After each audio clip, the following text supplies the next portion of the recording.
voyant ce qui se passe en Côte d'Ivoire. Pourquoi je vous en parle? Parce que c'est ainsi, dorénavant, le mouvement insoumis est sans cesse sollicité. Vous devez dire quelque chose sur ceci, vous devez dire quelque chose sur cela.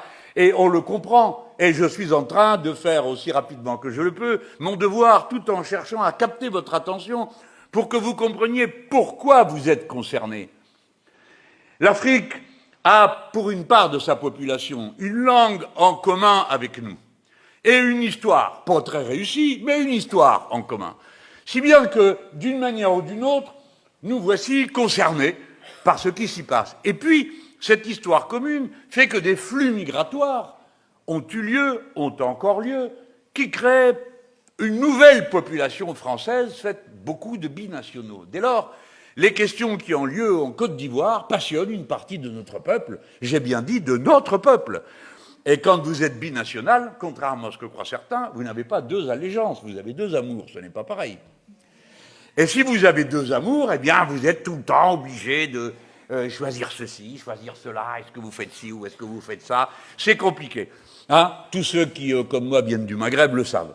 Quand on va au bled, on est un Français. Quand on revient ici, on est un Arabe. Voilà. Alors, du coup, on est obligé de se positionner soi-même et de se dire soi-même, mais moi, je suis pas au juste. Hein. Eh bien, je suis tout ça. Voilà.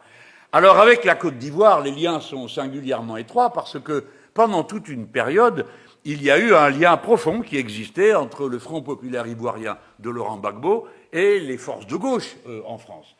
Et puis, ce lien s'est perdu à mesure que le Parti socialiste, qui l'entretenait, le lien, eh bien, s'est dispersé là-dedans et a fini par s'intéresser à rien et à personne.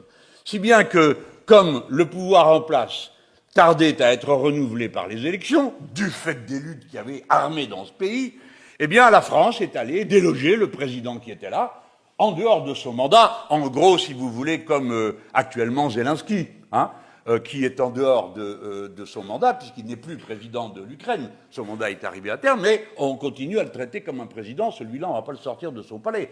Mais Gbagbo, si.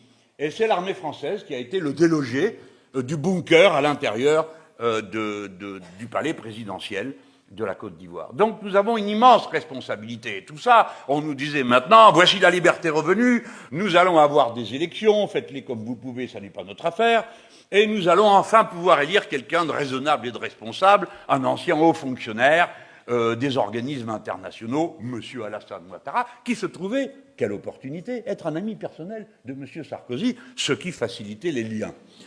Si bien qu'avec un tel sponsor, et dans de telles conditions, il fut élu.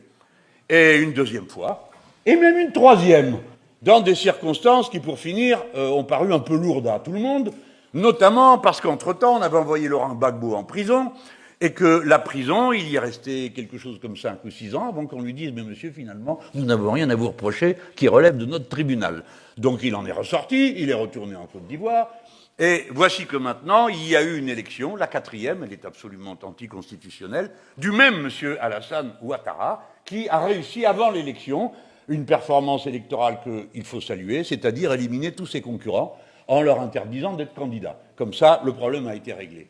Eh bien, nous, Français, nous sommes responsables d'une partie de cette situation. Et nous sommes attentifs à ce qui s'y passe. Parce que les gens de Côte d'Ivoire, les Ivoiriens, sont avec nous dans un lien particulier d'affection, d'amitié, de vie commune. Hein? On a même eu une députée qui en venait et qui est là en face de moi, qui est Rachel Keke. Hein? Alors, on était bien contents qu'elle soit députée française, non? Alors,